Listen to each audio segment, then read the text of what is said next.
Olha, isso aqui é o mais perto de uma derrota tática no campo de batalha que dá para chegar. E também é uma derrota estratégica. E a gente não sabe lidar com alguém dizendo quais vão ser as condições. E dá para ver o Trump completamente perdido com isso. Aquele post no Truth Social ontem à noite, outro hoje de manhã, totalmente fora da realidade, tentando desesperadamente achar um jeito de dar uma aparência positiva para a situação. E eu concordo com você, infelizmente, que é chocante ver 70% das pessoas achando que estamos vencendo a guerra. Isso só acontece por causa da propaganda que funciona na grande mídia dos Estados Unidos, que repete o que vem do governo e dos aliados dele, que continuam dizendo essas coisas. Então isso é ruim.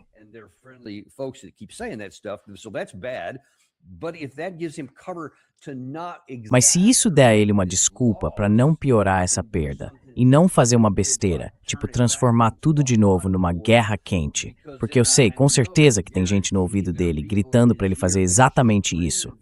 Ah, senhor presidente, o senhor não pode fazer isso. Não pode mostrar fraqueza. A gente nunca vai se recuperar disso. Vai causar. E aí preenche com todas as coisas que eles vão argumentar. A gente precisa voltar. A gente consegue. Eles estão blefando. Eles não têm poder para isso. Dá para ver isso acontecendo. Então a pergunta é, o Trump vai ceder a essa pressão? Vai ceder às mesmas pessoas? E eu garanto para você, isso está acontecendo nos bastidores. Senhor presidente, o senhor vai ser visto como um dos presidentes mais fracos da história americana se submeter ao Irã, ao pequeno Irã, e a gente entrar lá, bombardear e depois sair de fininho com o rabo entre as pernas.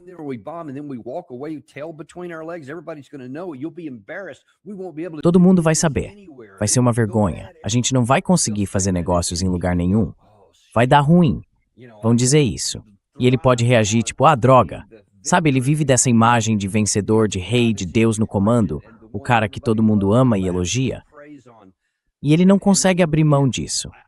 Eu temo que ele ceda a essa pressão e diga, não posso parecer o vilão. Eu não sei como isso vai acabar. Veja, tudo é possível. Com aqueles 70%, eles podem reativar a máquina de propaganda e vender essa narrativa.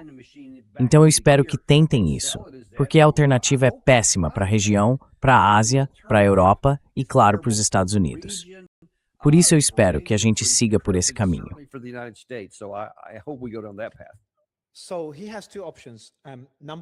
Então, ele tem duas opções. Primeira, admitir a derrota, simplesmente sair de cena, seguir em frente e tentar apresentar isso como uma vitória, mesmo sabendo que é uma derrota.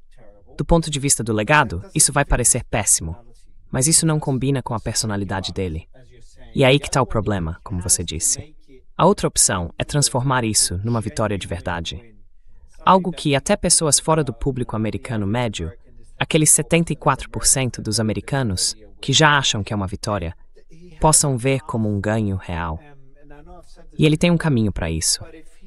Eu sei que já falei sobre isso antes, mas se ele realmente focar nos interesses dos Estados Unidos, permitir que o Irã tenha mais influência sobre o Estreito de Hormuz, deixar que eles cobrem uma taxa para que os Estados Unidos não precisem pagar reparações por um curto período, e depois começar a suspender as sanções.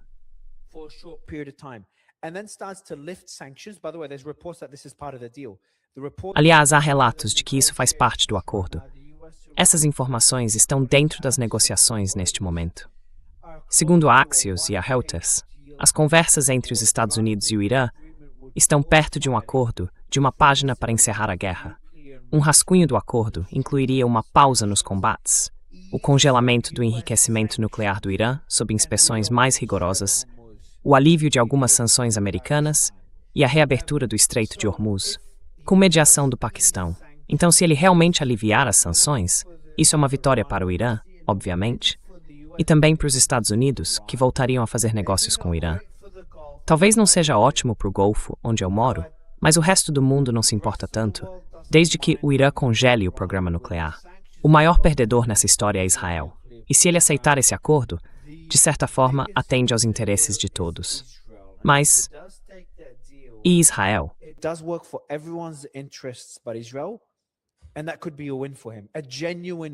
E isso poderia ser uma vitória para ele, uma vitória de verdade. porque mostraria os Estados Unidos tomando uma decisão que prejudica um aliado que vinha se aproveitando do país. E por isso, eu daria o mérito a ele, se conseguir fazer isso. Eu sei que ele está sob muita pressão, e a gente viu o completo oposto nos últimos meses, especialmente com essa guerra. Mas ele tem essa oportunidade. E se você olhar para os sinais que vimos no começo da entrevista, fontes israelenses estavam dizendo: a gente nem sabia que tinha um acordo se aproximando. Nem sabíamos que ele ia parar a Operação Liberdade. Então parece que ele está tomando decisões de forma unilateral. E eu acho que o tempo vai dizer se ele vai manter essas decisões ou se a pressão vai ser forte demais.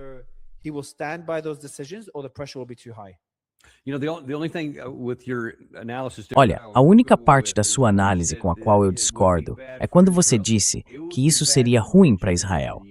Seria ruim para o Benjamin Netanyahu. Seria bom para Israel, porque aí eles não iam mais levar míssil na cara. Não iam ter as usinas de dessalinização atingidas, ou Deus me livre, qualquer outra coisa, como algumas dessas usinas nucleares. Eu não sei o que o Irã faria se fosse atingido, se a energia deles fosse atingida. Israel não teria que lidar com nada disso. Agora eles têm muitos demônios para enfrentar, muitos esqueletos no armário.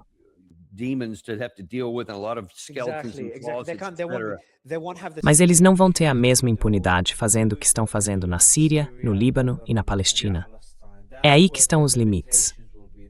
Eles não podem ter, não vão ser o hegemon que estavam tentando ser, a hegemonia na região. Era isso que eles queriam, era disso que Netanyahu falava. A gente não é mais uma superpotência regional, nem global. Esses sonhos estão em pausa. Agora, o que existe é um Oriente Médio multipolar, um mundo multipolar.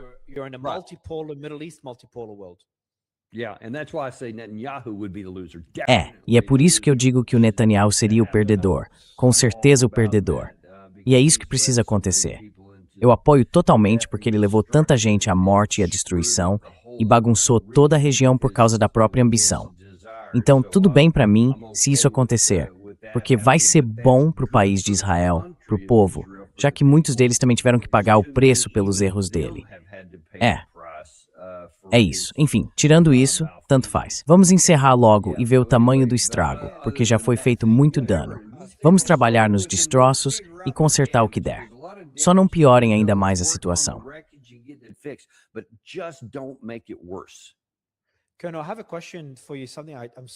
Coronel, eu tenho uma pergunta para o senhor. Algo que eu ainda estou tentando entender direito é: por que os Emirados Árabes Unidos? E por que nesse nível? Eu entendo que o Irã está bem irritado com os Emirados. Eu sei que eles divulgaram um comunicado ontem.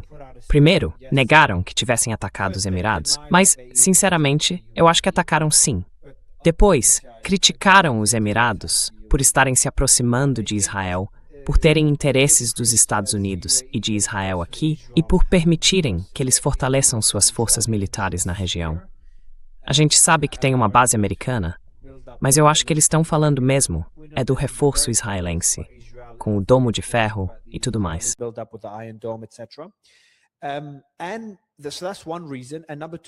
Então, esse é um dos motivos.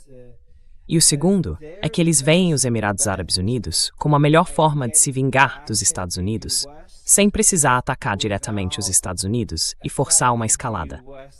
Então, se eles estão agora nos bastidores, o raciocínio é mais ou menos assim. Certo, qual é a melhor maneira de mostrar para os Estados Unidos que estamos prontos para a guerra, que não estamos brincando, mas sem forçar os Estados Unidos, sem cair na armadilha da escalada, em que, se a gente afundar um navio de guerra americano ou causar algum dano, aí sim os Estados Unidos teriam que entrar na guerra.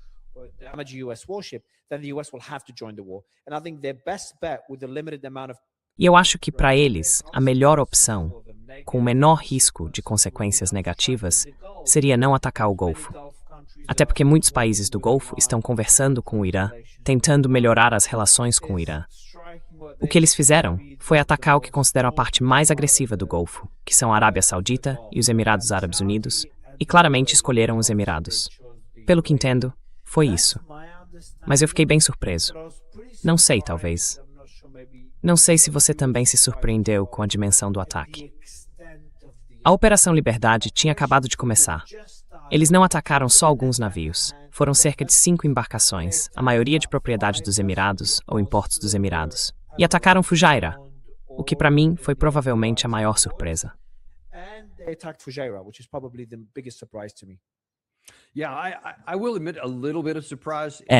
Eu também confesso que fiquei um pouco surpreso com isso. Mas por todos os motivos que você acabou de mencionar, faz sentido, é lógico, é racional.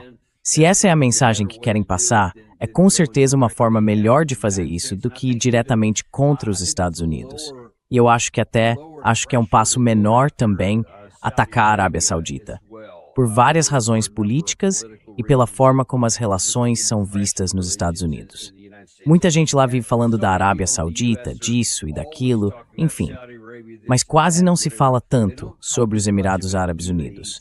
Então acho que é um alvo de menor valor na percepção americana. Já a Arábia Saudita seria um alvo bem maior.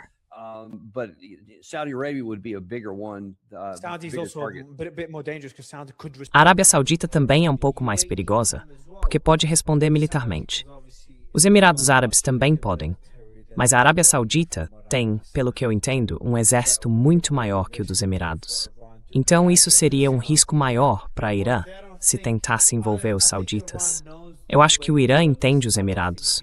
Ou pelo menos, não acredito que os Emirados responderiam sozinhos. Muita gente dizia que eles deveriam reagir como forma de dissuasão, mas as consequências para os Emirados seriam enormes. Todo o país, toda a imagem deles foi construída em cima dessa ideia de segurança, estabilidade, turismo, e com 90% da população formada por estrangeiros. Então os Emirados não podem se dar ao luxo de entrar numa guerra. A Arábia Saudita, na verdade, nenhum país do Golfo quer guerra, na minha opinião. Mas acho que a Arábia Saudita tem uma tolerância maior para isso. É um país muito maior, com muitos alvos, um exército bem mais robusto e também menos dependente de estrangeiros.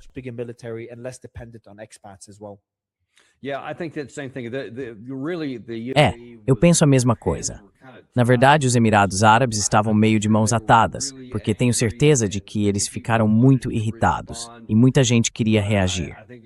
Mas também acho que ficou claro que o ataque do Irã foi algo limitado e que, se quisessem, eles poderiam ter causado um dano muito maior. E se tivesse havido um contra-ataque, os iranianos teriam respondido também, provavelmente de forma ainda mais intensa. Então seria uma posição perdida para os Emirados. Por isso acho que, infelizmente, eles tomaram a decisão certa. E é por isso que é importante a gente encontrar uma forma de salvar as aparências e concluir esse acordo de um jeito aceitável para todo mundo.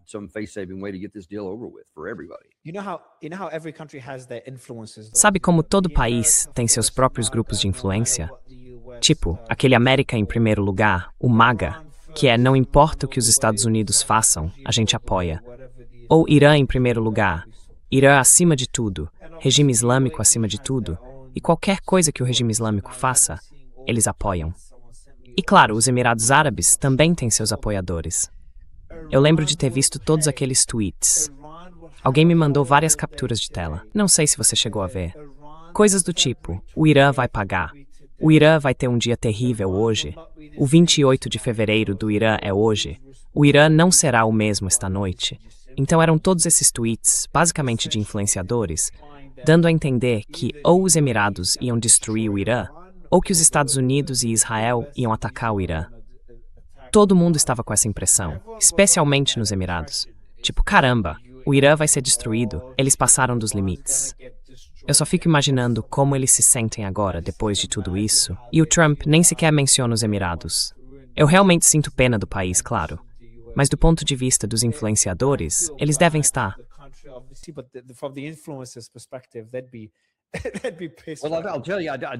Vou te dizer, eu ouvi de um cara em especial que tem uma boa fonte nos Emirados Árabes. Eles achavam que isso ia acontecer. Achavam mesmo, e inclusive disseram que seria amanhã, dia 7 de maio. E ainda pode ser. Ainda pode ser. Ainda pode acontecer. Mas era isso que algumas pessoas nos Emirados Árabes esperavam. Elas achavam que isso ia acontecer. Só que isso foi antes dessas duas postagens do Trump no Truth Social. Então, parece que isso, pelo menos em parte, deixou eles irritados. E olha, Nunca dá para levar o que o Trump diz ao pé da letra, de jeito nenhum. Pode muito bem ser uma operação de engano. É tudo que eu sei. It may be a deception operation, all I know.